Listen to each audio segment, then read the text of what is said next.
Dragon Ball Z Budokai Tenkaichi 2! It's a challenge, Kakarot! With the inclusion of natural cancellation and the ground and pound's R2 cancellation, the player is now able to take his offense in any direction of his choosing. Knowing how one character measures up to another would be the only real issue at this point. However, as the ground and pound is a means of using stage limitations to access new abilities through mechanical exploitation, I decided that this would be a great transitional point to introduce a new concept. The laws of focal adherence dictate how combat is to be conducted. Thus far, the shift seems to be able to manipulate how movement is conducted within the step-in barrier due to the fact that orientation holds no effect on the movement. One could only imagine what the game would be like if the player could engage in exploitations of focal adherence on command. Ladies and gentlemen, allow me to introduce to you Grounded Will. As yet, even more emphasis is put on spatial cognition. The concept of grounded will, like the ground and pound, will use the ground of the stage as a means of environmental exploitation. As the name may suggest, all grounded will techniques are initiated when the player's character is planted firmly on the ground. To start things off, let us begin with the enigma dash. The enigma dash is very unique in comparison to the normal dash Tenkaichi players are used to using. What makes this specific dash so special, if you haven't guessed it by now, is that the enigma dash can be executed from within the step-in barrier, completely disregarding orientation. This is how we manipulate the laws of focal adherence that bind us in combat.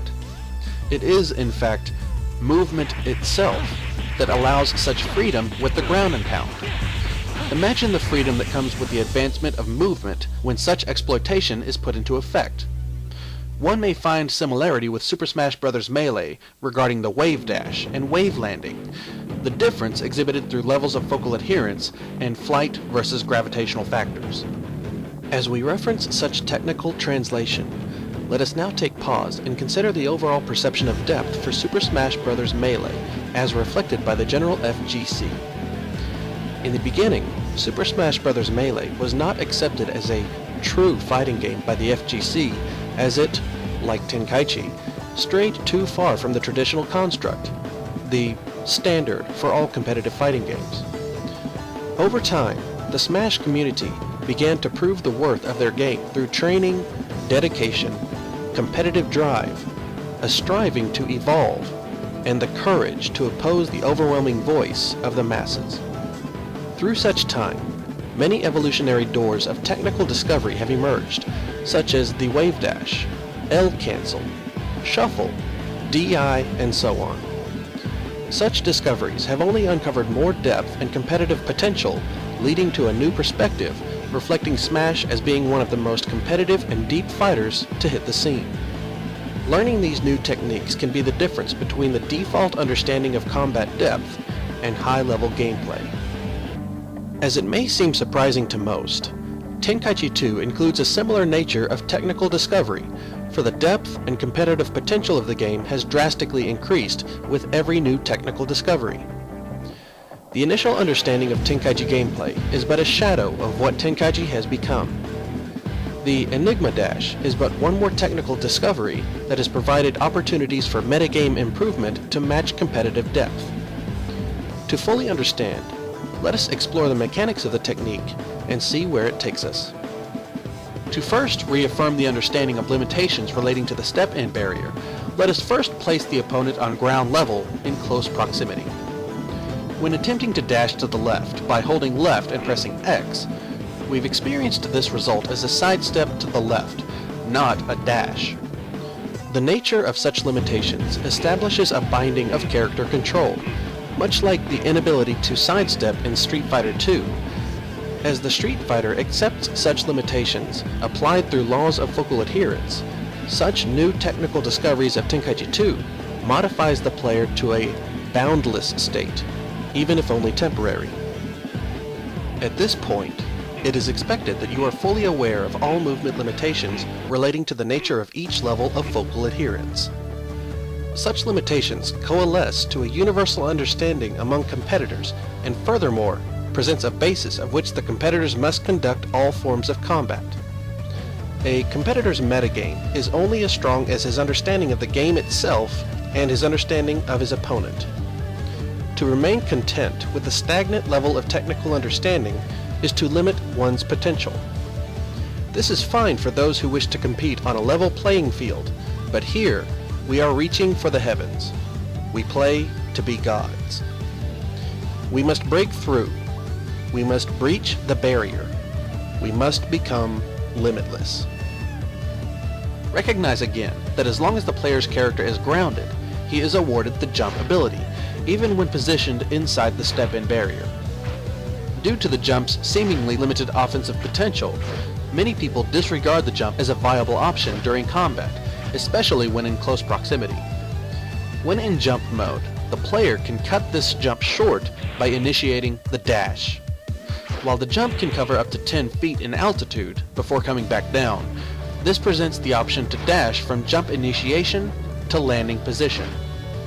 Therefore, if the player were to cut the jump short enough for the dash to be initiated while still positioned within the step-in barrier, the dash ability is still awarded.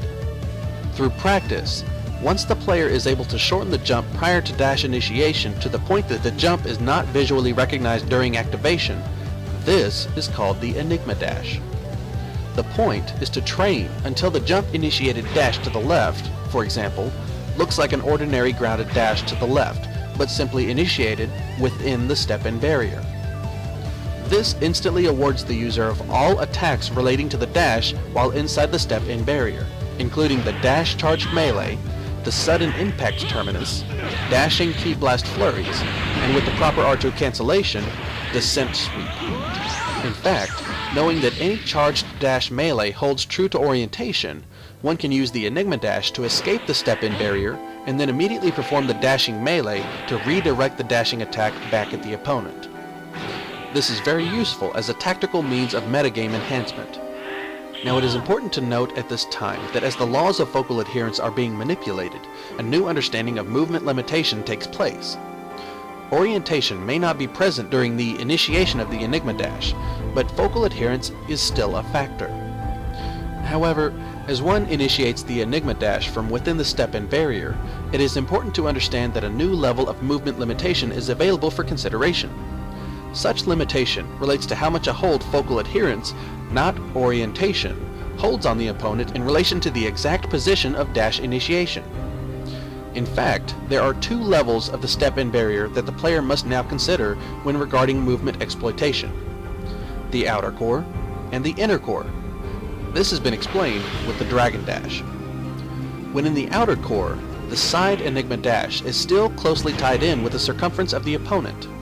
However, when inside the inner core, the force produced by a side enigma dash is too much for focal adherence to control. Though the laws of focal adherence are not broken, they do endure a state of recovery as a side enigma dash will eventually begin to curve in relation to the opponent's position, regaining its place within the laws of battle. It is important that the player understands how mechanical exploitation works within the inner and outer core of the step-in barrier for maximum accuracy.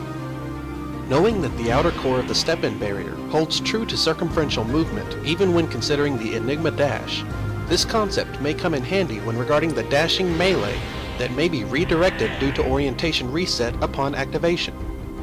Escaping the step-in barrier for the reapproaching dashing melee is one method, but knowing the outer core creates the opportunity to reach the opponent's rear through circumferential dash movement presents new methods of handling close quarters situations, further exhibiting circumstantial depth.